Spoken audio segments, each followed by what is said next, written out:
Well, I've had to pull the stove back apart again because the motor that blows air through this slit here started making a dreadful racket, and I thought, well, I better pull it apart and find out why.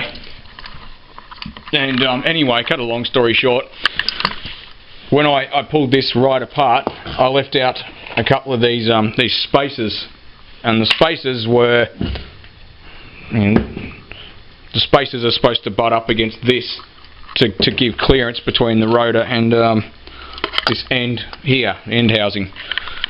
Unfortunately, when I pulled it apart, the bloody thing broke because it's this funny type of plastic.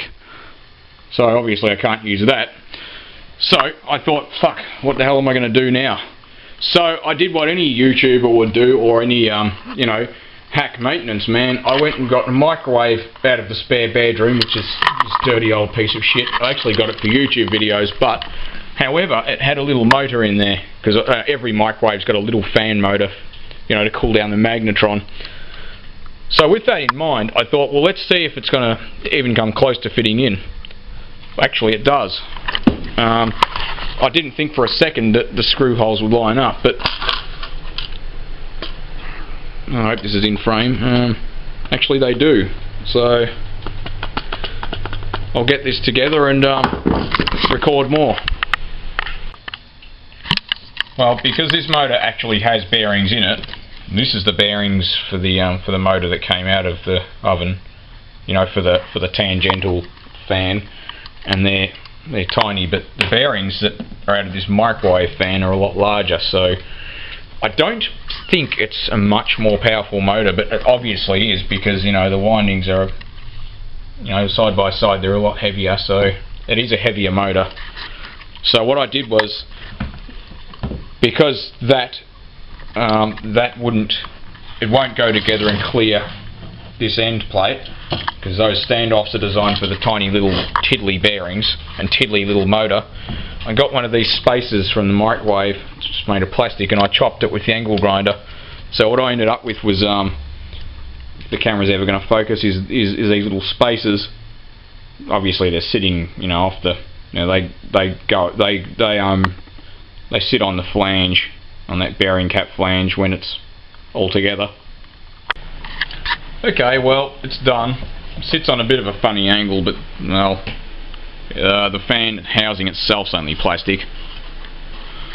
But it's a heavier motor than the old one, and actually the bearings are, like, they're heaps better quality. Like, you know, there's no real comparison. Like, you know, you compare these two bearing caps and, you know, which one's going to be better quality. Well,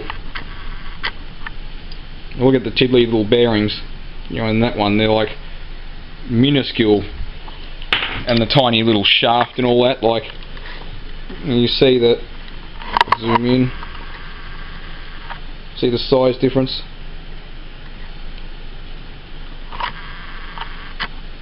Quite a large size difference. So the new one doesn't have a little boss on there, actually, to me. It's just a washer that's been tapped on the shaft anyway. It's not like it's just a spring washer. There you go. It's not even a proper circlip or anything. It's just a spring washer someone tapped on the shaft. So really, you know, if I wanted to, I could just do the same. But this is so much more of a tight fit in the little silicon bush. It's not going to be a problem. So I'm not putting any preload on the end. Yep, no, it's got plenty of free movement, plenty of end float, so yep. So yeah, that's done, and it's not a very good fan because it's, you know, got a plastic housing, but it should be fine. It's going to work. Well, this is that fan installed, and you'd never know looking at it that it's not the original, you know, little motor. Plenty of clearance between the blades and that housing. I can give it more clearance anyway. Right, now let's run it up.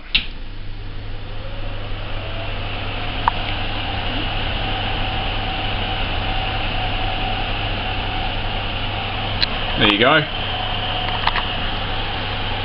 Runs really well.